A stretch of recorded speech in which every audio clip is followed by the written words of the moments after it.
Et bonjour à tous et bienvenue dans ce nouvel épisode de Bye Bye Patron, le podcast de l'immobilier, de la liberté et des gros billets. Et aujourd'hui, on va parler immobilier et plutôt mobilier avec Johan. Johan, en fait, j'ai enregistré l'épisode il y a quelques temps avec lui et il s'avère que ça rentrait pas, je savais pas quand le diffuser dans ma programmation de podcast. J'ai déjà des podcasts qui sont prévus pour le futur. Dans le passé, ben voilà, j'essayais un peu j'avais une idée en tête de programmation et j'avais pas réussi à le caler. Là, ça va bientôt être la rentrée. C'est le moment de s'occuper des meubles, en tout cas. Et aussi, moi j'ai un appartement là que je vais louer à des étudiants, j'ai eu plus de 100 messages.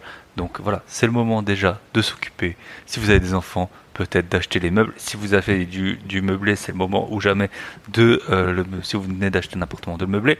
Donc voilà, je trouvais que c'était le bon moment, le week-end du 15 août. Normalement les épisodes sortent le mercredi, mais là il n'y a pas de règle. Je vais pas faire d'intro, de remerciements, etc. Ce sera pour le prochain épisode. Je pense que j'ai assez parlé tout seul dans l'épisode sur mon défi perte de poids. Donc je vous souhaite une très bonne écoute. On va voir avec Johan son parcours. Il a été agent immobilier, on va parler un peu de ce métier qui est décrit et puis ensuite on va voir leur activité, ce qu'ils proposent. Donc en fait c'est de vous fournir des meubles, une solution clé en main pour vos meubles. Voilà, on se retarde pas plus là-dessus. Je vous souhaite une très bonne écoute.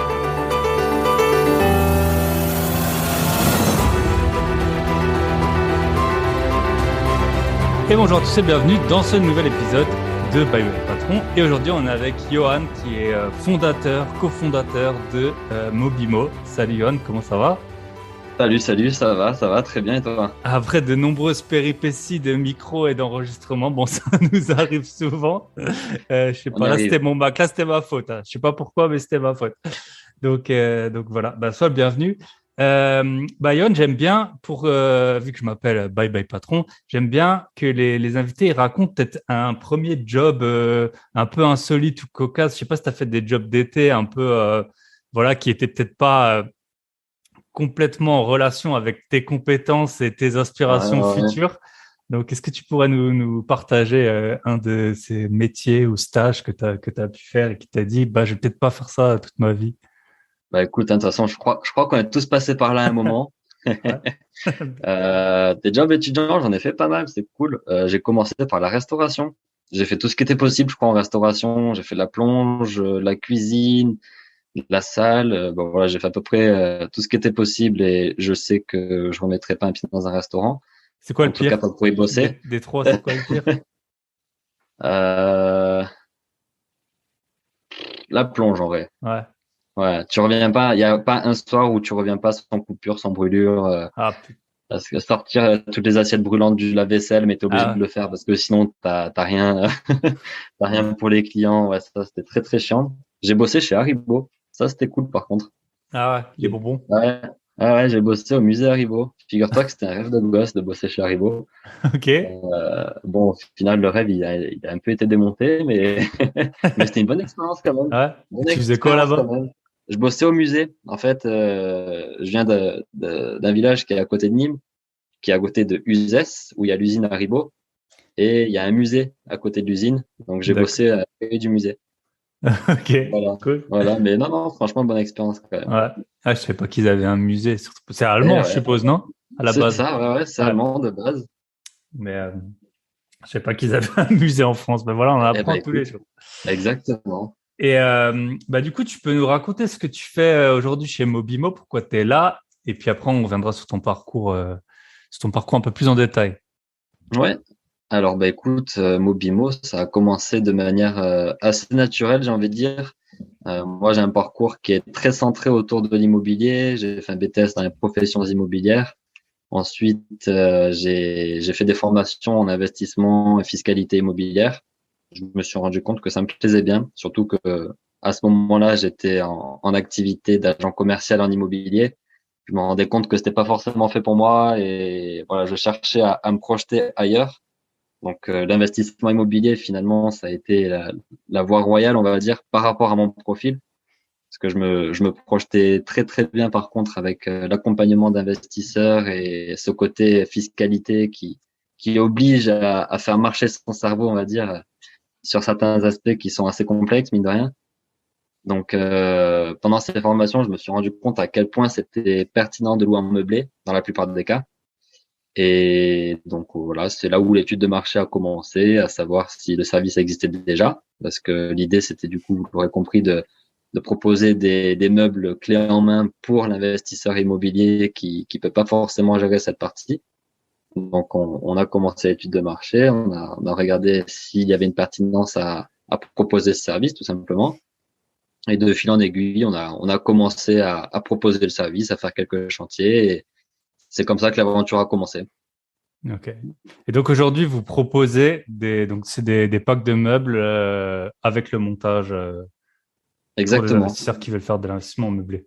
C'est ça, c'est ça. En fait, on va partir d'un cahier des charges que le client va nous donner de manière très simple. Hein, c'est un entretien téléphonique qui va nous expliquer un petit peu son projet et on va lui proposer un pack sur mesure avec les meubles, électroménagers, décoration et on va l'adapter en fonction de l'exploitation du bien. La location étudiante, location saisonnière, location à l'année, en fonction des villes aussi. Donc, tous ces facteurs vont nous permettre de faire des packs qui soient vraiment adaptés aux besoins du client, quoi.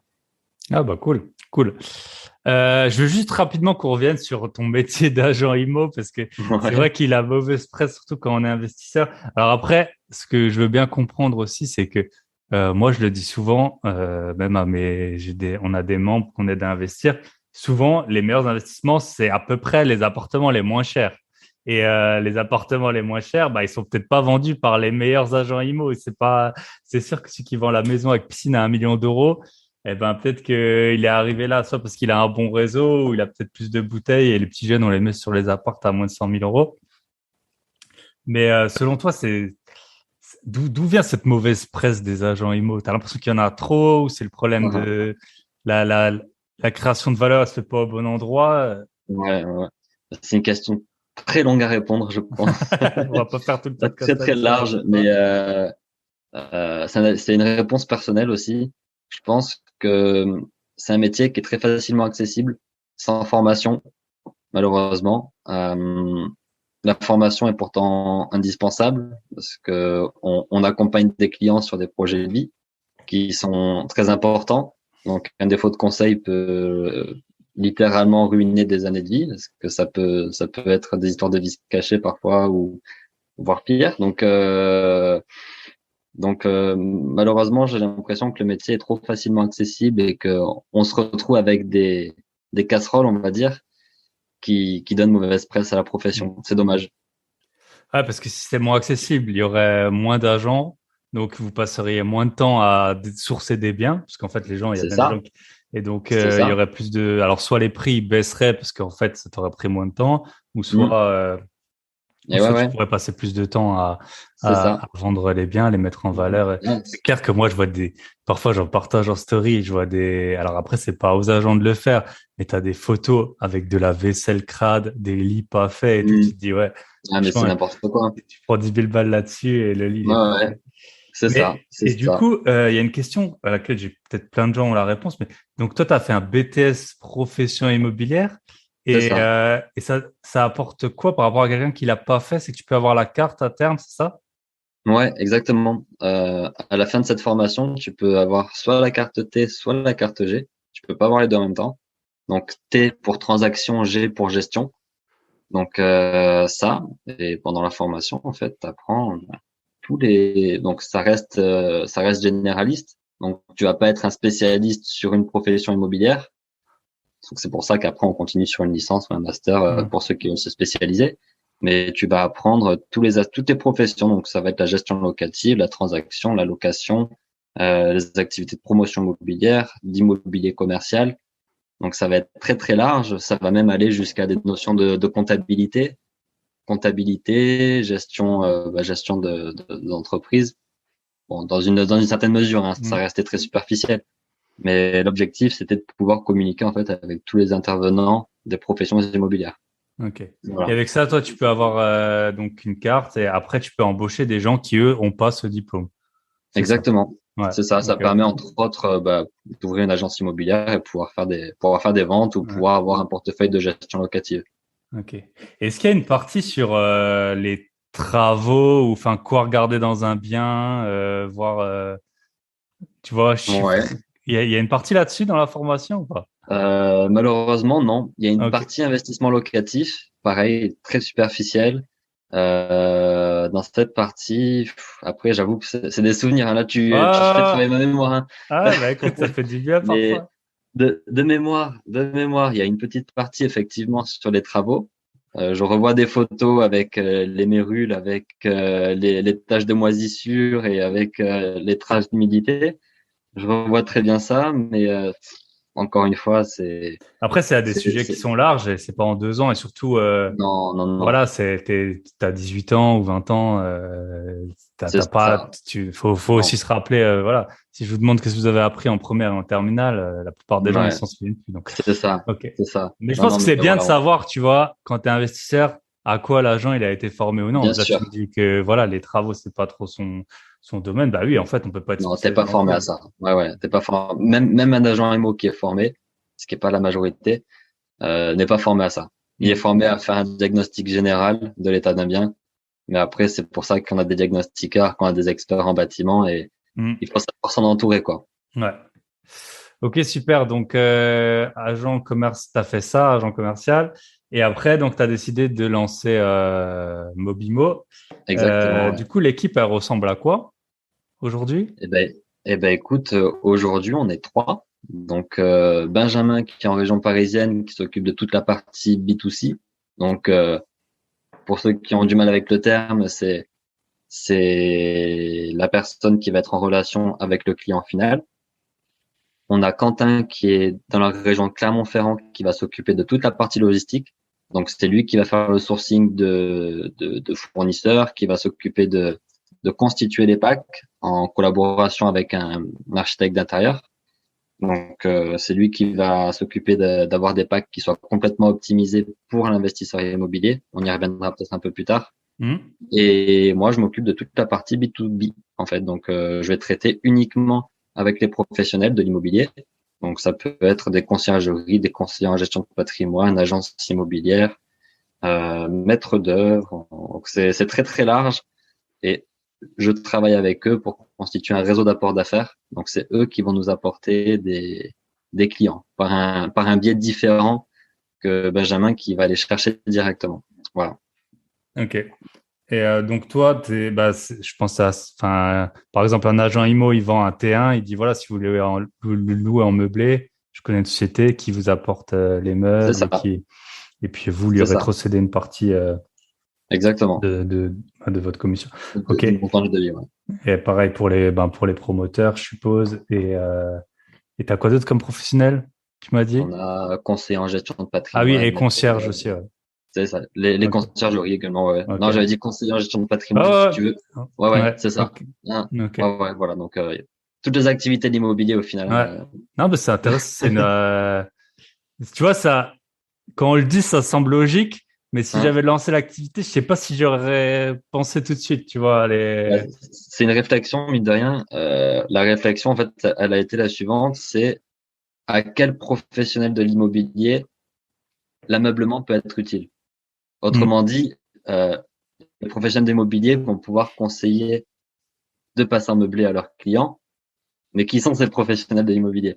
Ok, Il y en a ouais. pour qui ce sera pas forcément pertinent. Tu vois, typiquement, les promoteurs, bien souvent, ils vont essayer de pousser du Pinel, et le Pinel, on peut pas meubler. Ouais, il n'y a pas besoin Donc, de.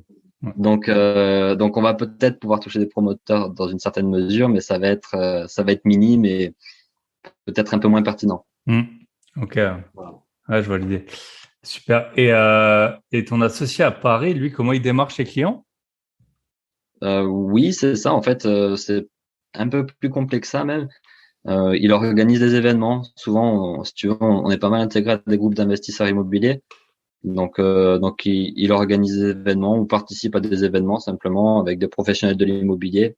Mais du coup, là, les professionnels de l'immobilier, il va traiter avec eux directement, pas forcément dans le but de construire une relation B2B, mais dans le but d'avoir une relation plutôt B2C. Ok. Et voilà, il va communiquer sur des plateformes, des groupes Facebook, sur plein de supports en fait qui vont permettre de toucher directement les clients finaux. Ok, super intéressant. Parce que c'est vrai qu'on n'en a pas parlé, c'est peut-être pas le cas de tous les auditeurs du podcast, mais Moi, j'ai monté trop de meubles dans ma vie. J'ai des appartements meublés. Je m'en souviens, j'avais acheté un appart en juillet. J'ai dû monter les meubles à 23 heures tellement il faisait chaud. Je dégoulinais du nez comme ça. Et puis, il y avait même une voisine, elle était avec moi dans l'ascenseur. Elle disait, ah, vous montez des meubles à 23 heures, ça va pas la tête et tout. Mais il faisait tellement chaud. Et c'est vrai que récemment, on m'a, on m'a pas vraiment demandé d'aider à monter des meubles, mais voilà, pour une amie que je devais On l'aider à connaît tous cette déménager. amie qui, Et moi, je lui ai dit, mais moi, dans ma vie, j'ai déjà monté trop de meubles. Alors bon, si vraiment, vraiment, t'as besoin, mais pour moi, ce sera pas du tout un divertissement. T'en as pour qui c'est marrant, tu vois. T'as ta visseuse, mais moi, voilà, j'ai fait trop d'appart en meublé. C'est bon. Et d'ailleurs, bah, on va sûrement passer des apparts qu'on avait en nu en meublé. en Et puis, bébé. bah, peut-être qu'on fera appel à vous, d'ailleurs. Ça dépend Eh un peu ben, des meubles avec qu'on a. plaisir, Mais avec plaisir. en On tout peut te faire cas, un ouais. devis dans tous les cas, c'est gratuit. Voilà, voilà. Écoute, hein, Et en plus, ouais, grâce au faut pas te podcast, stanner. j'ai moins 75%, donc c'est génial. Attention avec ça, hein. Avec le code promo bye bye. Non, non, mais c'est vrai que c'est vraiment quand tu commences à avoir beaucoup de biens meublés, c'est vraiment une solution. Bien En plus, sûr, je bien pense, sûr. tu vois, t'as la. Alors, en fait, c'est à la fois un truc bien et pas bien, ça dépend des gens. Moi, vu que j'ai beaucoup de revenus étrangers, Mhm. je vais passer à l'MP là cette année, je pense. Et parce qu'en plus, j'ai arbitré des biens et tout. Et c'est vrai qu'une fois que tu vas avoir dépassé le stade de LMP, bah, tu peux recharger la mule. T'en as, ils s'étaient arrêtés à Exactement, 23 000 c'est ça. euros. Eh oui, Euh, Parce que moi, mes revenus étrangers, du coup, ils comptent pas. Enfin, si j'ai bien compris, si pour les étrangers, c'est toujours un peu en discussion, mais en gros, visiblement, les revenus étrangers comptent pas. Et d'accord. donc t'as les 23 000 euros et dès que tu es au-dessus, eh C'est ben, ça. c'est Tu parti. passes à LNT. Et Ouais, et après, c'est le boulevard après pour alors voilà, au final, c'est l'acquisition parce et que tu pour as les beaucoup de gens qui montages. sont Et... restreints à cause de ça, tu vois, soit des Exactement. 50% de leurs revenus, soit des 20. Parce qu'on rappelle, en fait, très longtemps, il y avait trois conditions pour être LMNP, dont Mhm. l'inscription au registre du commerce et des sociétés, qui a sauté. Donc avant, C'est c'était un ça. choix et maintenant, c'est plus un choix. Et donc, il y a les deux conditions qui restent, c'est 23 000 euros ou 50% de vos revenus. Et moi, Mhm. je pensais que j'étais tranquille parce que voilà, Dieu soit loué, je gagne plus que 23 000 euros par an. Mais après, on va dire, ah bah en fait, les revenus étrangers, ils comptent pas. Bon, bah écoute. Ok, donc pour les étrangers, en gros, il n'y a plus que les 23 000 euros. C'est Et, ça. ok, bah cool. Et c'est vrai que ben du coup, tu vas pas monter. Enfin, ça prend vite, surtout si tu investis loin de chez toi. En fait, c'est quoi votre client, ouais, votre client type? Parce que moi, c'est vrai que j'investis du coup loin de chez moi. Donc en Ouais. général, j'ai déjà fait des. Pour te dire, une fois, j'ai signé un vendredi. Je suis allé chez Ikea, j'ai rempli deux caddies. J'étais tout seul. J'avais la voiture de Ouais. ma mère parce que j'étais venu en train, je sais plus. Et d'un coup, ça rentre pas. Je me rends compte que ça Aïe, rentre aïe, aïe. pas. Le classique. Et il est 20 heures ou 21 heures. Le Ikea, il est en plus près d'une cité et tout. Et j'ai fait quoi? J'ai appelé un taxi. Et j'ai dit, j'ai besoin d'un taxi avec un grand coffre. Donc, Incroyable. j'ai rempli le taxi. J'ai dit au taxi, vous me suivez. Après, le gars, il m'a aidé à décharger et tout. Sympa. Je lui ai laissé un pourboire. Et voilà, j'ai appelé un taxi pour pas qu'il m'emmène. C'était la première fois de ma vie. Aïe, aïe, aïe, aïe, Mais aïe. on Et voit t'as bien les suivi du coup avec galères. la voiture de ta mère? Bah ouais, moi je l'ai blindé ma voiture, j'ai fait la voiture de ma Ok. mère, j'ai roulé avec et puis lui il m'a suivi à 20 Incroyable. heures en mois de novembre, il pleuvait et tout, ça caillait. Donc voilà. Donc c'est ça Incroyable. les joies du meublé. C'est ça, exactement. Ouais, Ben, c'est la bricole, la bricole. Pour la petite ouais. anecdote, notre premier chantier là, avec Mobimo, c'était un 31 décembre. 31 décembre, on arrive, l'appartement pas du tout prêt, encore en travaux. On a dû tout installer dans une seule pièce. Il y avait trois appartes, hein. Trois appartements meublés. On a dû tout installer, les meubles de trois appartements dans une pièce. Il n'y avait pas de chauffage. Donc 31 décembre, autant te Ah ouais, dire que ouais, sans horrible. chauffage, c'est compliqué. À monter les meubles jusqu'à 5 heures du mat. Au final, Ikea qui fait des couilles dans la commande, les dimensions sont pas bonnes. On doit retourner à Ikea le lendemain. Donc, voilà. Le Laisse 1er tomber. janvier Donc, quoi. Donc c'est fermé, je suppose. exactement. 1er janvier, autant te dire que, il faut attendre le 2. Ouais, Donc, horrible, horrible. Donc, des ouais. anecdotes comme ça, bon, après, c'est Ah, les je pense que devis. vous en plus vous Mais, l'avez à une autre échelle quoi. C'est sûr que moi ah, ben, carrément. j'en En ai plus, fait t'as l'impression de quelques-uns, te mais tu dire vois. que c'est ça. T'as l'impression de te dire que c'est pour un client, donc il faut pas faire de merde. Ouais. Mais d'un autre côté, bon. Mais, non, non, mais c'est bien. Après, on en rigole. Mais Ouais. Ouais, et puis de après, toute façon, au bout d'un moment, tu as le coup de main. Parce que là, pour c'est l'instant, ça. vous déléguez parfois et vous montez aussi des meubles. Voilà, vous êtes en C'est début ça, c'est d'activité. ça. Bah, autant que possible, on essaie d'aller sur place quand même. Au moins un de nous trois pour superviser le chantier, s'assurer que ça se passe bien et que ça corresponde à ce qu'on veut, quoi. Parce qu'on est un peu un peu tatillon sur les chantiers. Donc à chaque fois, on est au moins un de nous trois sur place et selon la taille du chantier, nous deux ou nous trois, ça dépend. Et puis voilà quoi. Donc Ok, on continue de monter des meubles autant que possible. ok, super. Et j'avais une question, c'était par rapport à donc vos biens, vous les sourcez dans chez plusieurs fournisseurs. Tu as Ouais. dit que tu as une personne qui était spécialisée dans la logistique. Comment ça se passe? Lui, comment il gère? Il se fait tout livrer à un endroit et après vous renvoyez? Est-ce que tu vois ce que je veux dire? Est-ce que Ouais, ouais, ça je vient de vois, 5 bien sûr. magasins et Hein. après vous renvoyez en une fois ou vous envoyez tout sur le chantier au Eh ben, compte-goutte? ça dépend des chantiers.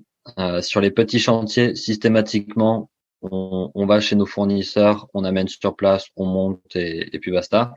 Sur les gros chantiers, pour donner une fourchette, après ça dépend parce que tu vois, typiquement entre un appartement qui sera loué à un étudiant ou un appartement qui sera loué à un Airbnb, ça va du simple au double niveau Ouais. quantité de meubles, Ah, quoi, ah ouais, quasiment. bah facilement, ouais, Donc, facilement. allez, on va dire que à partir d'un 3 pièces, quoi, la question se pose, à savoir si on commande pas tout dans un espace de stockage qu'on va louer pour Hmm. après gagner du temps sur place et pouvoir optimiser la logistique. Donc Ok. après ça, c'est Quentin du coup qui fait le calcul à savoir ce qui est le plus intéressant, parce que le but c'est de répercuter le moins possible sur le devis, quoi, parce que Hmm. tout ça, ça chiffre, la Forcément. location d'entrepôt, du camion, tout ça, le temps que tu vas garder le camion, donc Hmm. tout ça, c'est des choses qui sont prises en compte au niveau de la logistique. Et c'est pour ça que Quentin est là, parce que moi, Ah, j'avoue mais que c'est pas ça peut vite forcément ma être un tasse de thé. casse-tête, ouais. Ouais. Non, il faut aimer ça. Il faut vraiment Ouais. aimer ça. Donc, ouais, voilà, ça dépend des Ok. chantiers. Pour les Ok. petits, on va chercher. Pour les gros, on a un espace de stockage qui centralise. Ok. Intéressant. Quels sont les budgets du coup pour bah, on va dire, vous faites quoi? Vous faites de la coloc aussi, je suppose? Ouais, on Ouais. fait tout. On fait tout. Du coup, pour je sais pas, un T1, on va Ouais. dire. Bah écoute, on a deux offres, même trois, on va dire. On a le pack standard qui démarre à partir de 3 000 euros, livraison, montage inclus. Donc là-dedans, tu vas avoir l'ensemble du mobilier. Bon, je vais pas te faire la liste, hein, Ouais, ouais, non, bah, mais parce donc qu'il on y a a un l'ensemble du décret, voilà, pour ceux mobilier. qui savent pas, il y a un décret C'est en tout ça, cas. Et exactement. le décret, souvent, par exemple, il n'a pas le canapé, si je me trompe pas. Mais bon, t'es quand même, quand Oui, les appartements ils grandissent, tu vas pas ne pas mettre de canapé parce que le décret il le demande pas. Donc je ouais, pense c'est que ça. En fait, c'est ça. On se base sur le décret bah, du coup de la loi Allure qui dresse la liste des meubles. Euh, mais voilà, comme tu dis, la liste elle est quand même légère. Donc on le complète, même sur le pack de base, on met quand même plus d'éléments que sur le décret. Après, libre au client de retirer des éléments s'il veut les retirer après coup. On bloque pas, c'est pas parce que c'est des packs qui sont pas modifiables. Mais notre pack de base est quand même plus complet que le décret et on propose quand même une base d'électroménager qui est indiquée dessus et un petit peu de décoration. Donc ça reste dans le pack de base, ça reste très succinct. C'est pour ça qu'on propose une option au niveau de la décoration. Donc, sur le pack de base, électroménager, meubles et un peu de décoration, on a 3 000 euros pour un studio. Livraison, montage inclus. ok, En standard. Donc, le standard, si tu veux, ça va être plutôt destiné aux petites villes, location étudiante, voilà. Et après, on va avoir un pack confort à partir de 4 000 euros qui sera plutôt destiné aux plus grandes villes ou alors à des exploitations en location à l'année. Quelqu'un qui va à courte sélectionner durée un plutôt, peu non? plus location à l'année ou courte durée. Ok, Les deux peuvent faire l'affaire. Et après, pour la courte durée, justement, on peut faire soit en pack confort, soit si le client a des besoins particuliers. Tu vois, typiquement, on a une cliente qui nous a demandé un pack jungle pour un de ses appartements Airbnb. hmm, Là, c'est un pack personnalisé parce que c'est des éléments qu'on n'a pas du tout en référence. Donc, ok. ça va nous obliger en interne à faire appel à un décorateur d'intérieur, à faire un nouveau sourcing de meubles pour aller chercher des fournisseurs, pour aller Ouais, chercher des meubles forcément. qui vont répondre au style. Et là, c'est une demande vraiment particulière et on fait appel au pack personnalisé. Voilà. Donc, on a ces 3 packs, standard, confort, personnalisé, qui constituent notre offre. Après, là, on est en train d'essayer, là. Ça fait quelques jours qu'on a lancé un pack. On l'a appelé le Starter Pack pour les étudiants. Donc, l'idée, c'est de permettre aux étudiants avant la rentrée de meubler leur Pour appartement. les étudiants locataires, en fait, du coup. C'est ça. Bah, en fait, on sait la galère que c'est de trouver un appartement meublé avant la rentrée, surtout quand on vient de campagne et qu'on va faire des études en ville. Les parents, ils n'ont pas forcément la motivation ou la capacité de meubler les appartements des enfants. Donc, on propose un starter pack à partir de 2500 euros. Donc, avec un peu moins d'éléments que le pack standard. Le but, c'est vraiment de permettre aux locataires d'être meublés sans rien gérer. Et il peut même proposer aux propriétaires de participer, puisque le propriétaire, du coup, peut louer un meublé et bénéficier des avantages du meublé. Donc, il paye moins d'impôts, il peut louer un peu plus cher. Donc, il y a des avantages qui sont quand même assez importants pour le propriétaire, qui peuvent l'inciter à participer, ou en tout cas une partie, au financement des meubles. Donc, c'est pas idiot, voilà, hein. donc on propose ça là jusqu'à début septembre en test pour voir le retour client qu'on peut avoir. Mais ça me semble être une proposition pertinente, donc c'est en cours. Ok, ouais, bah cool. Et c'est vrai que tu vois, bah, moi j'ai été étudiant, ça date, hein, maintenant j'ai eu mon bac en 2005, je crois. Et, Ok. et, euh, et nous, à l'époque, on louait des appartes. Tu vois, par exemple, il n'y avait pas de cuisine. C'était un truc super courant. Enfin, il n'y avait D'accord. pas de gazinière, il n'y avait pas de. Tu avais un évier, mais tout le monde avait les mêmes plaques de merde, des trucs électriques à 40 balles que tu posais sur un meuble Ikea C'est que tu avais ça. acheté. Et en fait, moi, j'ai acheté un appartement récemment où il y avait pas de cuisine. Et en fait, Mm. bah, forcément, quand tu es investisseur, chaque jour, ça te coûte, tu vois. Donc, je me suis dit, bah, je vais essayer de le louer comme ça le lendemain. Et même enfin, je voyais que le monde, il avait complètement changé, quoi. Tout le C'est monde me ça. disait, mais il n'y a pas, et pareil, les frigos et tout, on les achetait sur le bon coin, les gazinières, on les Bien achetait sur sûr. le bon coin. Le monde, alors, à l'époque, je pense que, je sais pas s'il existait déjà le régime, enfin, il était déjà avantageux, peut-être moins connu et tout. En tout cas, c'était tout le monde faisait ça. Tout le monde avait la gazinière avec la bouteille de gaz là en C'est cuve ça. C'est et on ça. faisait ça. Récupérer à 40 euros sur le bon coin. Ouais, voilà. Ouais. Ouais, c'était exactement ça.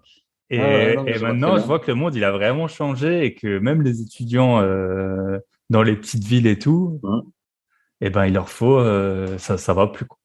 Donc, Il faut un standard. Il y a ouais, un il faut un standard à standard. respecter maintenant. Ouais. Ouais, mais exactement. Et je pense que c'est pareil pour tu vois, les studios. Moi, j'ai un studio qui est petit, de 17 mètres carrés, et je me fais un peu du souci sur, tu vois, les gens, ils veulent aussi de plus en plus grand. Nous, tu avais des gosses, ils Mm. habitaient dans 9 mètres carrés.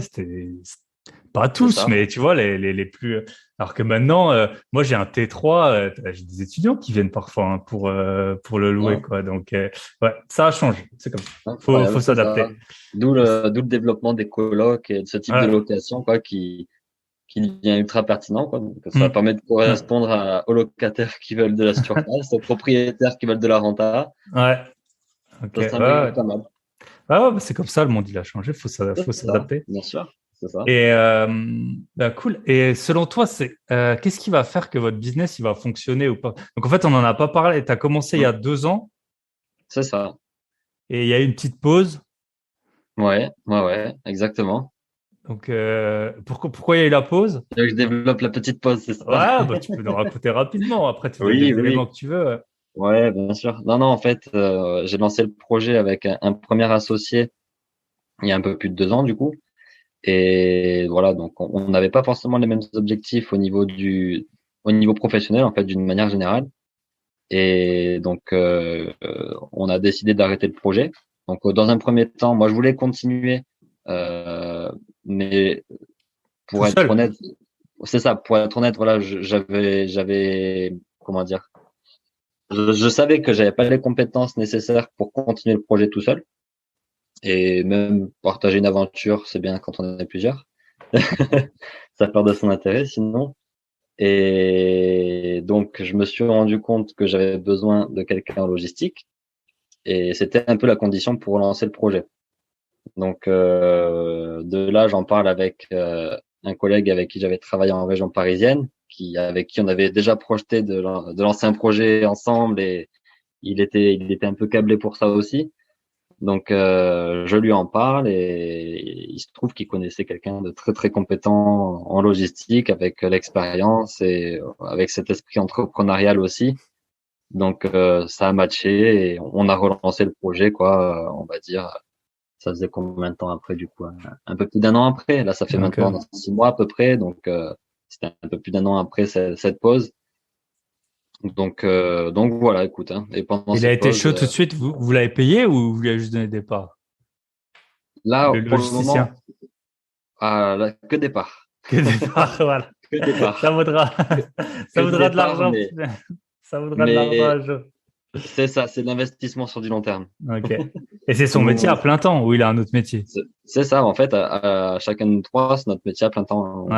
On est vraiment à Ok. 100% dans Mobimo et là, d'ailleurs, on devrait recruter d'ici la fin d'année pour développer un peu la partie commerciale parce que c'est le nerf de la guerre, hein, on va pas se Hmm. cacher. Ah, Donc, parce que vos fournisseurs, ils peuvent vous fournir des meubles de façon illimitée quasiment, quoi. C'est oui, des clients qu'il faut c'est trouver. ça. Et c'est vrai que pour que Quentin, du coup, qu'un logistique soit débordé, il en faut. Hmm. Il a une capacité de travail qui est assez impressionnante. Et en plus de ça, il lui faut vraiment un afflux de clients très important pour être dépassé et avoir besoin d'être épaulé par quelqu'un. Hmm. Donc, cette partie, C'est pas le goulot c'est d'étranglement, quoi. non, non, non. Et après, bah, il y a toute la partie, voilà, qui est commune, on va dire, à toute entreprise avec voilà, tout ce qui est gestion, comptabilité. Voilà. Hmm. Bien Mais sûr. ça, quelque part, c'est le classique et on arrive à très bien le gérer. Et on est bien entouré Ok. aussi, donc ça te Ok. fait très bien comme ça. Ok. Et qu'est-ce qu'il va faire donc pour toi? Bon, on a un peu parlé, peut-être que le business, il va fonctionner ou non.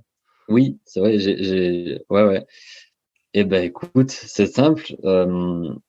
J'ai l'impression, c'est même pas qu'une impression, mais on en parlait tout à l'heure un petit peu, on est dans une société où tout évolue, où le clé en main devient banal, ça devient naturel.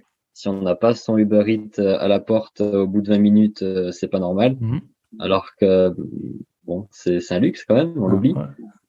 Et on a ce côté, donc Donc, du ouais, clé vous en êtes main sur la qui se bonne développe, tendance par rapport à ça, c'est vrai. Ouais. c'est ça. Et d'un autre côté, on a cet investissement immobilier qui devient de plus en plus compliqué, avec des prix qui atteignent des niveaux qui sont incroyables, des banques qui empruntent, qui prêtent, pardon, de plus en plus difficilement, et donc des investisseurs qui vont avoir besoin d'être encore plus malins dans leur optimisation pour trouver leur rentabilité.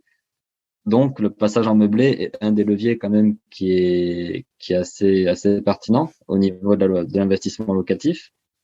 Donc, petit à petit, notre rôle, ça va être d'avoir cette pédagogie auprès des investisseurs immobiliers pour qu'ils se rendent compte de la pertinence de passer en meublé. Donc, on a ce côté-là au niveau fiscal. On a un autre volet avec le développement du Airbnb. On parlait un petit peu des éléments clés en main. Donc là, le Airbnb, on est en plein dedans. Le Airbnb qui continue de se développer. Tout ce qui est courte durée. Moi, j'habite dans une région qui est très touristique. Donc, la location courte durée, c'est juste énorme. Autour de Nîmes et du bassin méditerranéen, c'est juste énorme. Et pas que pour le bord de mer. Mhm. On a les Pyrénées, on a les Alpes qui sont pas très loin, les Cévennes du côté du nord de Nîmes.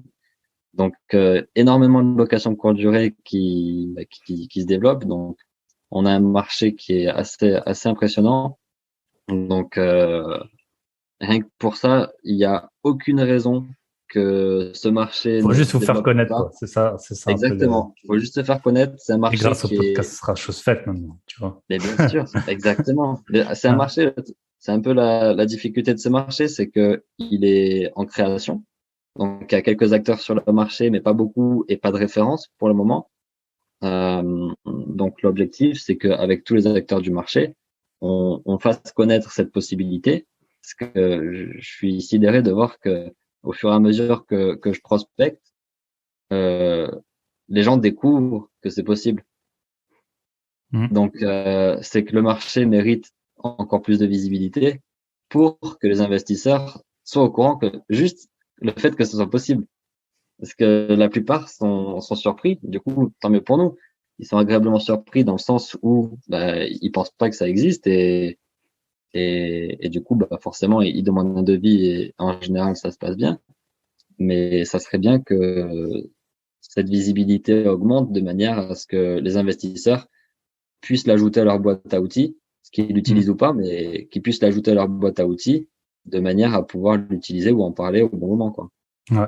Donc Ouais, bah, on est top. vraiment dans cette phase-là d'un point de vue macro, on va dire, on est vraiment dans cette phase-là où le marché est en train de se développer et c'est ça qui est intéressant. Parce que du coup, on Hmm. fait partie des constructeurs, on va dire, de ce marché et c'est passionnant, vraiment.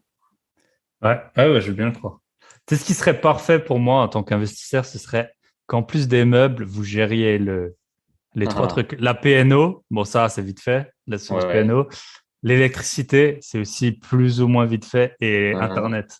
Et ça, ce serait le tu combo vois, parfait pour le toi. combo. Ah bah, en fait, voilà, le truc, boum, Hein, c'est des trucs, ça a l'air tout bête, mais dès que tu es à plus d'une heure du bien, ça prend des proportions de malade, quoi. Je veux c'est dire, si le vrai, net, le technicien, il est là, puis en fait, il a oublié le câble ou je sais pas, il n'arrive pas à ouais, tirer la carrément, fibre et tout. Donc, carrément.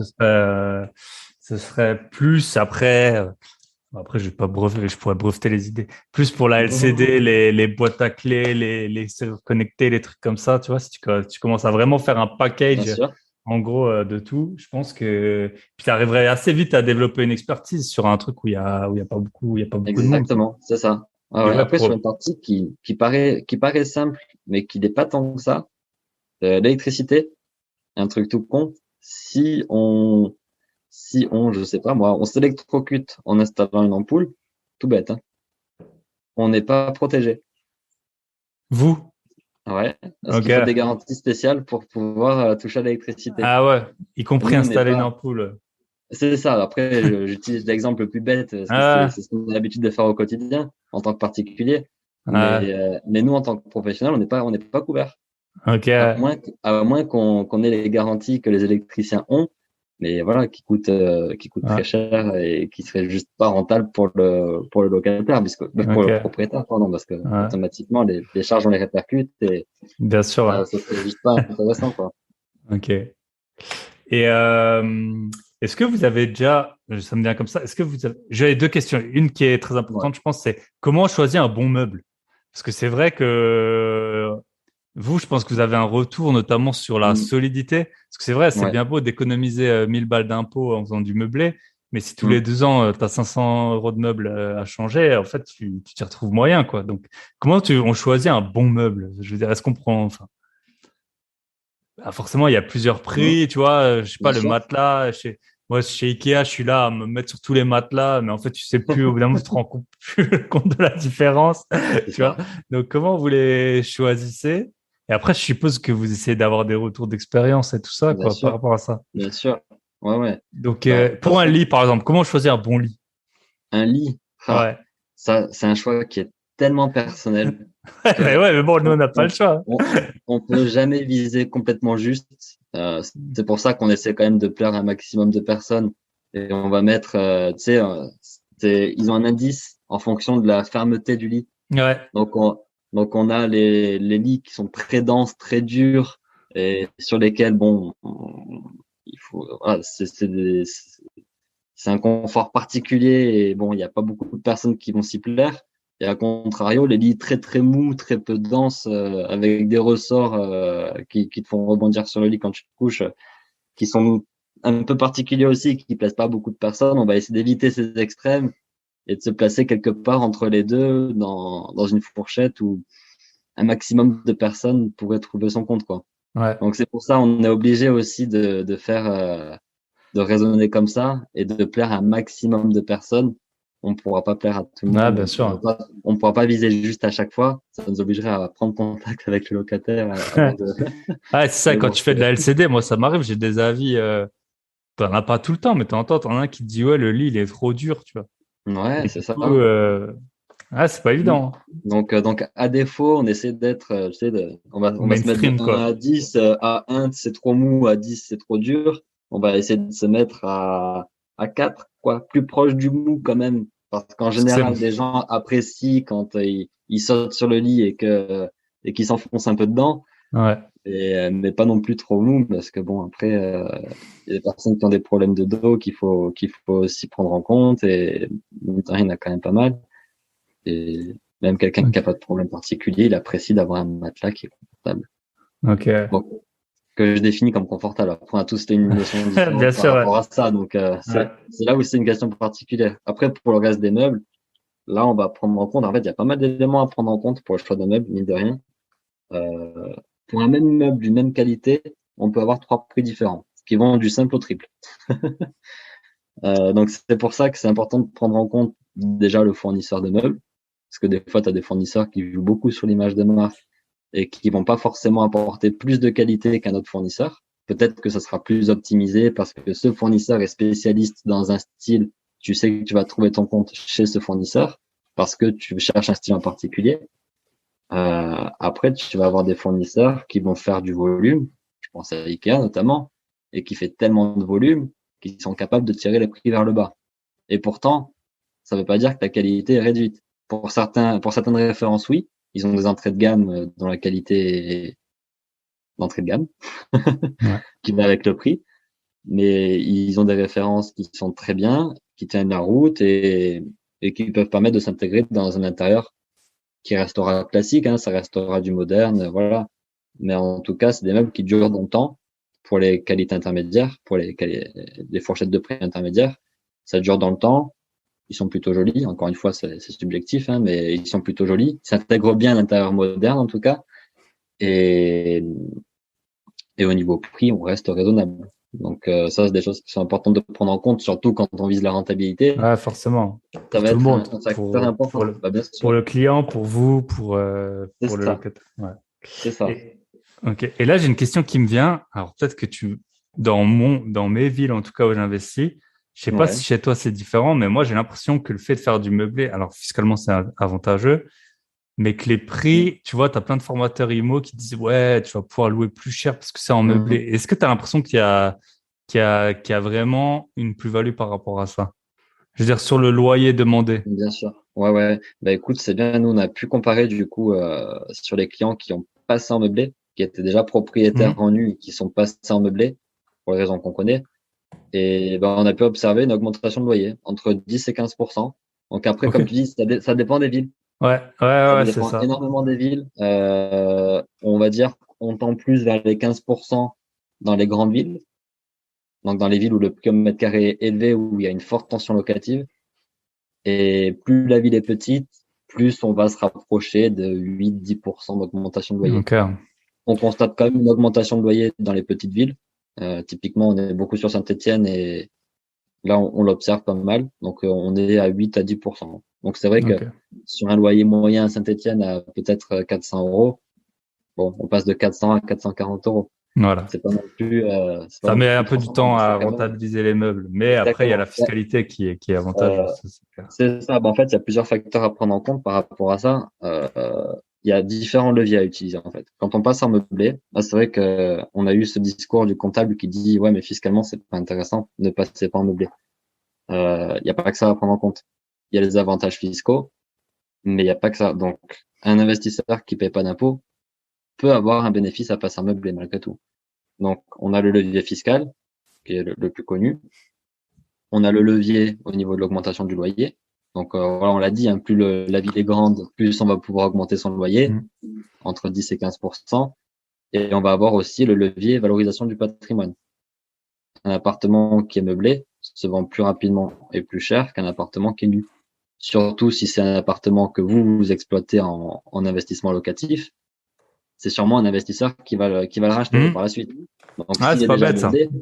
s'il est déjà meublé, l'investisseur gagne vachement de temps et il va pouvoir payer un peu plus cher. Quand on Mm. voit qu'un appartement, allez, en passant par nous, alors que voilà, vous payez moins cher si vous le faisiez vous-même, des investisseurs qui peuvent le faire, qui le fassent, Ah, qui le fassent, hein, s'ils peuvent. C'est pas parce que nous on le propose qu'on va pousser absolument passer par nous. Mais un investisseur qui passe par nous va payer allez, 3 000 euros pour un pack standard sur un T1, passe son T1 dans une grande ville, il va pouvoir le revendre 5 000, 6 000 euros plus cher. ah, bien sûr. Et Problème. ça, c'est vrai que c'est une vraie réflexion que je me suis déjà faite.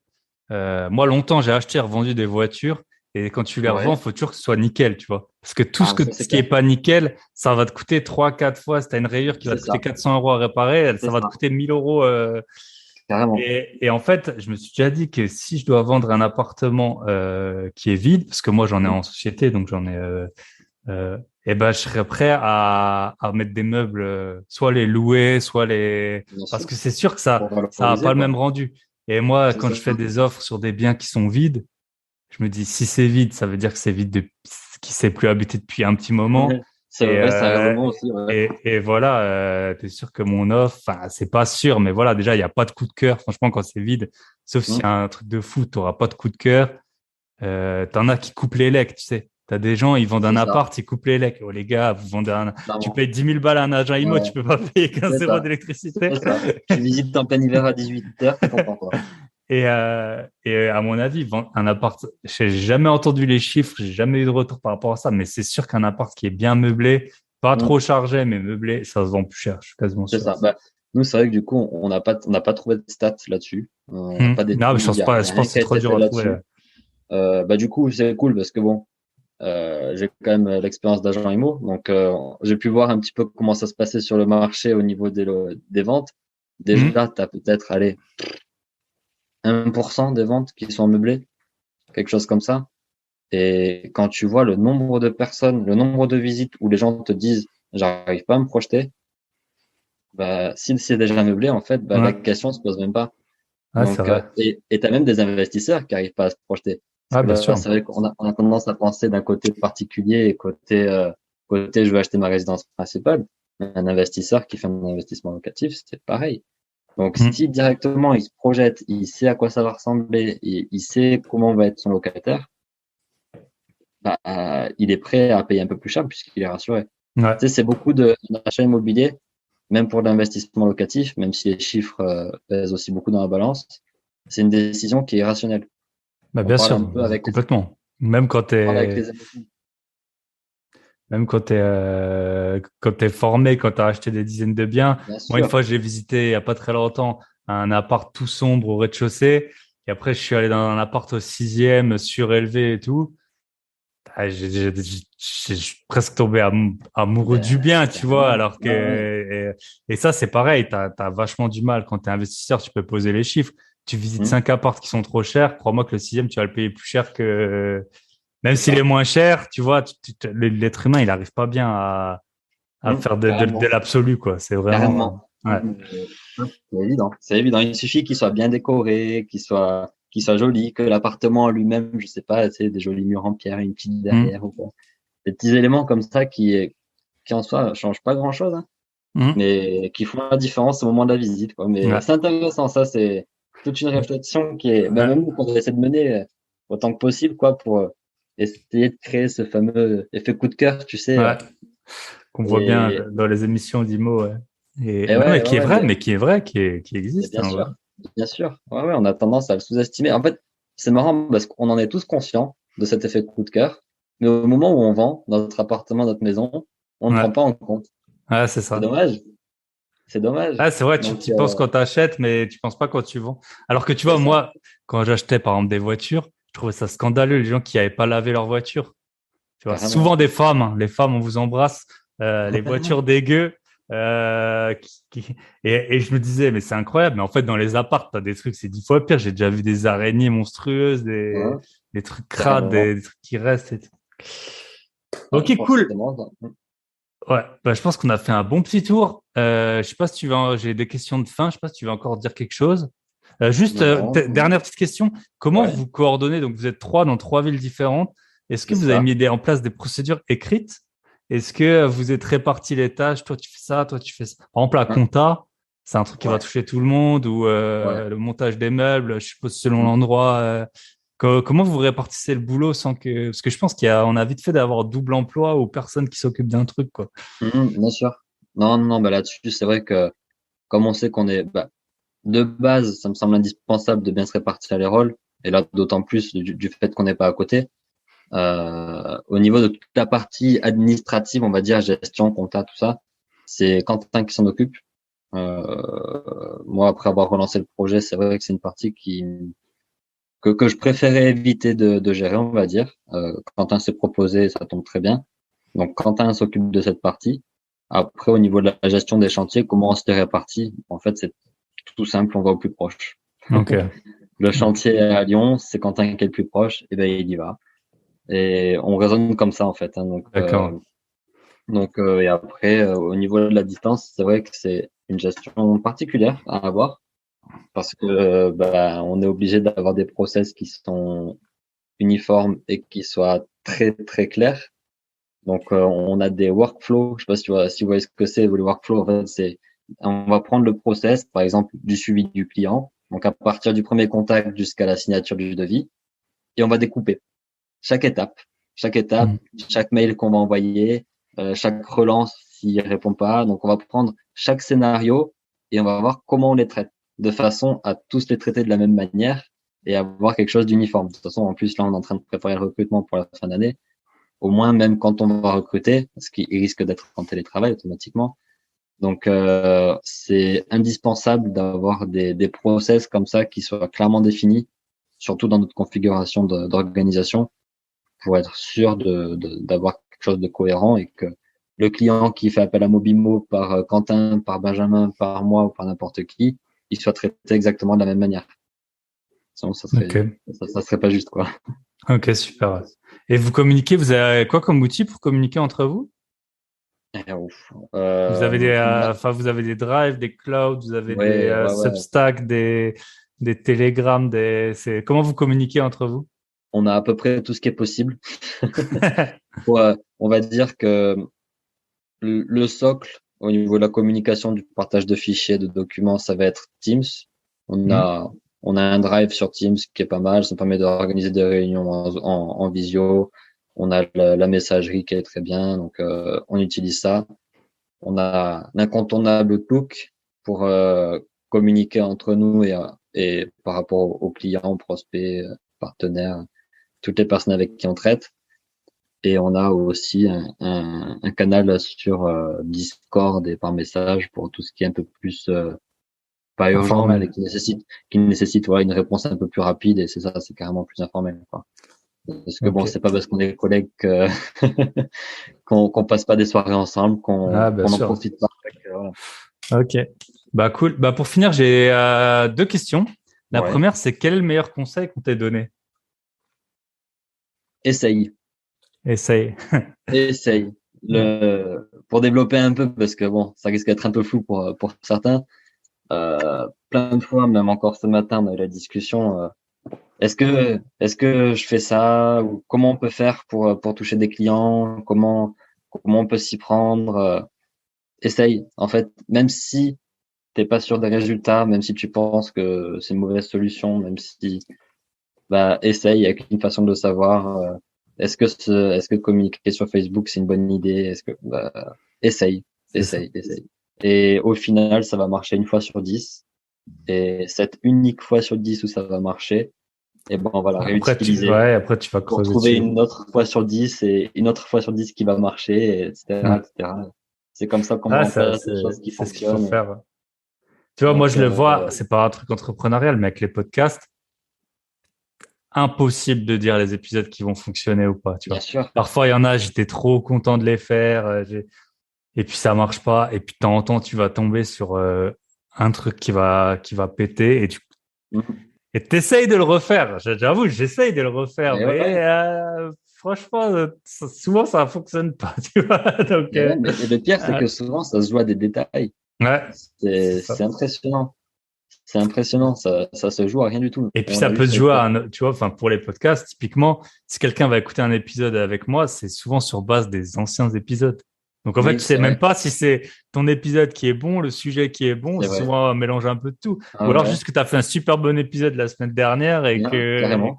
et qu'en fait, c'est Et du ça coup, ils qui est. sont curieux de savoir la suite. Ouais, voilà. Ouais, ouais, ouais. Donc, Ah, mais carrément, mais c'est vrai que c'est quelque chose qui est trop, trop, trop, trop, trop important. C'est vraiment Hmm. d'essayer. Essayer, C'est même si ça. ça marche pas. De toute façon, dans la plupart des cas, ça marche pas. Et c'est normal. Non, mais c'est vrai. Ah, c'est C'est ça. vrai. Quand tu es Mais, entrepreneur, c'est la résilience, quoi. mais carrément, carrément. Mais si t'as pas accepté ça, tu peux pas y arriver. C'est juste impossible. Il faut être prêt parce que dans la plupart des cas, ça fonctionne pas et garder les fois où ça fonctionne pour les réutiliser et les utiliser à mort, quoi. Ouais.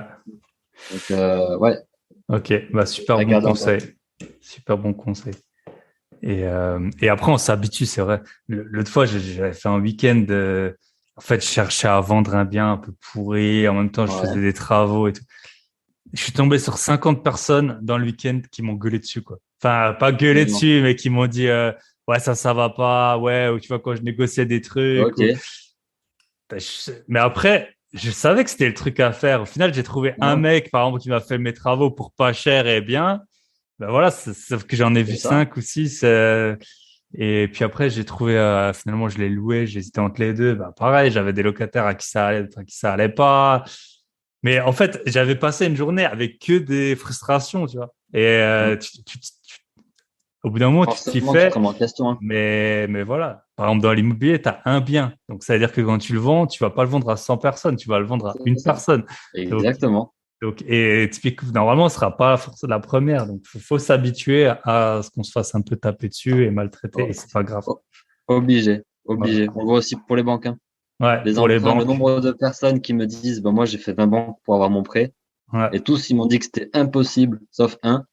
Bah, on s'en fout. C'est ouais, bon. Si on est un, c'est c'est bon. OK. Ça passe. Voilà. Et la dernière question, est-ce que tu as un invité à me recommander sur le podcast? Ça peut être n'importe qui, pas un de tes associés, parce que là, on a parlé Bien du sûr, pote et même. bien sûr. Ouais. Si on passe un par un, pourquoi pas. Je suis sûr qu'on aura plein de choses différentes à raconter. Ah, bah Mais bon, forcément. c'est pas le but. Ouais. Bah écoute, peu importe. Ouais. Crypto, IMO, Crypto, IMO, entrepreneuriat, même du sport, là. Je prends les sportifs en ce moment. J'ai ouais, pris un joueur de poker. J'ai. ouais. Eh ben écoute, quelqu'un que je peux te recommander très très chaudement. Et ce qui est incroyable, c'est que c'est mon ancien patron. Ok. Et il a quitté son projet, il a vendu sa boîte, bah, ses parts en tout cas, pour monter un projet crypto Ok. qui est en relation avec le gaming. C'était un petit peu l'idée initiale. Ok. Et c'est assez impressionnant. Il est en train de proposer un nouveau business model, entre autres pour les écuries de e-sport. Ok. Et c'est assez impressionnant pour la faire simple. En fait, les écuries de e-sport, jusque-là, ils n'ont pas réussi à trouver un business model qui soit stable. Les écuries ouvrent puis ferment par manque de fonds, parce qu'elles n'arrivent pas à financer leurs joueurs. Et là, il est en train de développer un nouveau business model basé sur la crypto qui permet justement d'avoir quelque chose de beaucoup plus viable sur le long terme au niveau des joueurs. Et de manière plus large, il bosse aussi avec des créateurs de contenu, des blogueurs, des influenceurs, des artistes, vraiment avec tout type de professions qui sont un peu dans cette situation. Et c'est un projet qui est juste énorme. C'est un gars qui est juste ultra solide, vraiment, un entrepreneur pur et dur. Donc, je pense que ça peut être très intéressant d'avoir ce regard-là de la crypto. C'est vrai qu'on a souvent le regard de la crypto, Bitcoin, Sur et spéculation et tout, ouais. Bah c'est ouais. ça, et le côté spéculatif, mais il n'y a pas que ça. Il y a des vrais projets qui se développent et ça peut être intéressant, je pense. En tout cas, Ok. moi, c'est vrai que Ouais, bah c'est un super, ouais. projet que je suis de près et qui me passionne parce que bah, la crypto, je m'intéresse de près, et pas que pour la partie spéculation. Et là, pour le coup, c'est un vrai projet, quoi. Ok, bah Et cool, bah d'ailleurs, ce tu sera pas la m'enverras. peine de parler spéculation avec. Ça marche. Bah tu m'enverras ses coordonnées du coup et puis Allez, j'essaierai avec de plaisir. l'écouter. Ça Avec roule. plaisir. Bah écoute, Johan, ça m'a fait super plaisir. Et moi Et bah, je vous aussi. souhaite tout le meilleur pour Mobimo. Si on veut te contacter, tu as des Eh réseaux. ben, C'est via LinkedIn hein, qu'on s'est ouais, on est présent sur LinkedIn ou alors sur le site internet directement, mobimo.fr. Mobimo, Donc, deuxième. Oh, MOBIMMO.fr. exactement, c'est ça. LinkedIn ou le site internet. Ok, bah écoute, merci beaucoup et je te souhaite Et une très merci bonne à toi. soirée. Ciao. Merci. Et voilà, on arrive au terme de cet épisode. J'espère qu'il vous aura plu. Franchement, j'ai adoré faire cet épisode et là, je l'ai réécouté et franchement, c'était très très intéressant, je pense. Donc, si vous voulez meubler un appartement, c'est une solution qui existe et vous pouvez même le faire financer par la banque dans certains cas. Voilà, comme je vous l'ai dit, si un jour j'ai un partenariat avec une société, je vous l'indiquerai. Mais là, c'était vraiment moi qui avais pris contact avec Mobimo parce que je trouvais que c'était vraiment un thème qui était très intéressant pour les personnes qui font du meublé. Je vous laisse. En plus, j'ai pas mon micro, hein, comme vous pouvez vous en douter. Le son n'est pas exactement pareil. Je vous laisse, comme d'habitude, penser, partager, vous abonner, liker, commenter, etc. Ça fait super chaud au cœur et on se retrouve mercredi prochain avec un nouvel épisode. Allez, bye bye, bon week-end.